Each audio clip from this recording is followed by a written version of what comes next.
મિત્રો, આજે ચૈત્ર નવરાત્રિનો છઠ્ઠો દિવસ છે. માતા અંબાનું છઠ્ઠું સ્વરૂપ એટલે કાત્યાયની. ચૈત્ર નવરાત્રિના છઠ્ઠા દિવસે તેમના આ સ્વરૂપની ઉપાસના કરવામાં આવે છે. આ દિવસે સાધકનું મન આજ્ઞાચક્રમાં સ્થિર હોય છે. યોગ સાધનાની અંદર આજ્ઞાચક્રનું ખૂબ જ મહત્ત્વ હોય છે. આ ચક્રમાં સ્થિર રહેનાર સાધક મા કાત્યાયનીના ચરણોમાં પોતાનું સર્વસ્વ અર્પણ કરી દે છે. તેથી પરિપૂર્ણ આત્મદાન કરનારા આવા ભક્તોને સહજ ભાવથી માતાના દર્શન થાય છે. માનું નામ કાત્યાયની કેવી રીતે પડ્યું તેની પણ એક કથા છે. કત નામના એક પ્રસિદ્ધ મહર્ષિ હતા. તેમના પુત્ર ઋષિ કાત્ય થયા. આમના કાત્યાના ગોત્રમાં જ વિશ્વ પ્રસિદ્ધ મહર્ષિ કાત્યાયન થયા હતા. તેમણે ભગવતી પરાંબાને ઉપાસના કરતા ઘણા વર્ષો સુધી ખૂબ જ ઘોર તપસ્યા કરી હતી. તેમની ઈચ્છા હતી કે મા ભગવતી તેમના ઘરે પુત્રીના રૂપે અવતરે. મા ભગવતીએ તેમની આ પ્રાર્થના સ્વીકારી લીધી.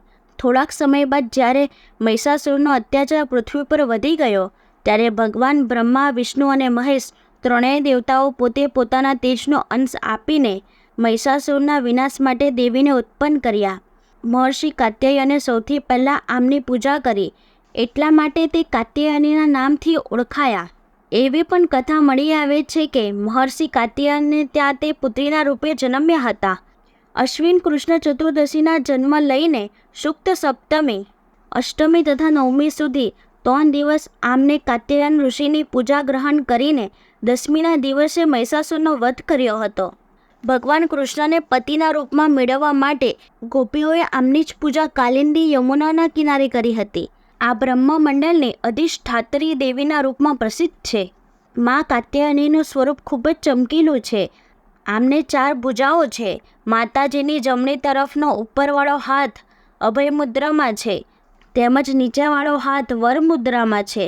ડાબી બાજુના ઉપરવાળા હાથમાં તલવાર અને નીચેવાળા હાથમાં કમળ અને પુષ્પ સુશોભિત છે.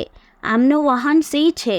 મા કાત્યાયનીની ભક્તિ કરવાથી મનુષ્યને ખૂબ જ સરળતાથી અર્થ, કામ, ધર્મ અને મોક્ષ 4 ફળોની પ્રાપ્તિ થાય છે. તેમને આ લોકમાં પણ અલૌકિક તેજ અને પ્રભાવ મળે છે. માતાને જે સાચા મને યાદ કરે છે તેમના રોગ, ભય, સંતાપ, શોક વગેરે દૂર થઈ જાય છે. જન્મ જન્માંતરના પાપોને વિનષ્ટ કરવા માટે માના શરણે થઈને તેમની પૂજા ઉપાસના કરવી જોઈએ. મા કાત્યાયનીની પૂજા વિધિ: સવારે સ્નાન કરો અને પીળા વસ્ત્રો પહેરો. કલશની પૂજા કર્યા બાદ માતાને પંચામૃતથી સ્નાન કરાવો. આ પછી માતાને શણગાર કર્યા પછી માતાને ફળ, ફૂલ, સિંદૂર, રોલી, અક્ષત, નારિયેળ, પાન, સોપારી, કુમકુમ અને ચૂંદડી અર્પણ કરો. હવે અગરબત્તી પ્રગટાવો અને માતાના મંત્રનો જાપ કરો અને વ્રત કથાનો પાઠ કરો. આ પછી મા કાત્યાયનીને મધ અને મીઠાઈ ચડાવો અને આરતી કરો. મધ માતાને ખૂબ જ પ્રિય છે. તે માતાને ખુશ કરે છે. નવરાત્રિના છઠ્ઠા દિવસે સાંજે પીળા કે લાલ વસ્ત્રો પહેરો. આ પછી વિધિ પ્રમાણે દેવી કાત્યાયનીની પૂજા કરો. પૂજા દરમિયાન માતાને સુગંધિત પીળા ફૂલ અને મધ અર્પણ કરો. આ પછી માતાની સામે દીવો પ્રગટાવો અને હળદરની 3 ગાંઠ ચડાવો.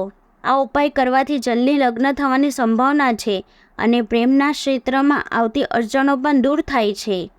મા કાત્યાયની મંત્ર: ઓમ દેવી કાત્યાયન્યૈ નમઃ.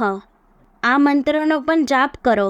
કાત્યાયની મહામાયે મહાયોગિન્યધીશ્વરી નંદ ગોપ સુતમ દેવી પતિ મે કુરુતે નમઃ. જય જય અંબે, જય કાત્યાયની, જય જગત માતા જક્કી મહારાણી. નવરાત્રિના છઠ્ઠા દિવસે દેવી કાત્યાયનીની પૂજા કરતી વખતે જો તમે આ મંત્રનો જાપ કરો છો તો તે લગ્નના માર્ગમાં આવતા તમામ પ્રકારના અવરોધો દૂર કરે છે. આ ઉપરાંત વ્યક્તિને તેની પસંદગીનો જીવનસાથી પણ મળે છે.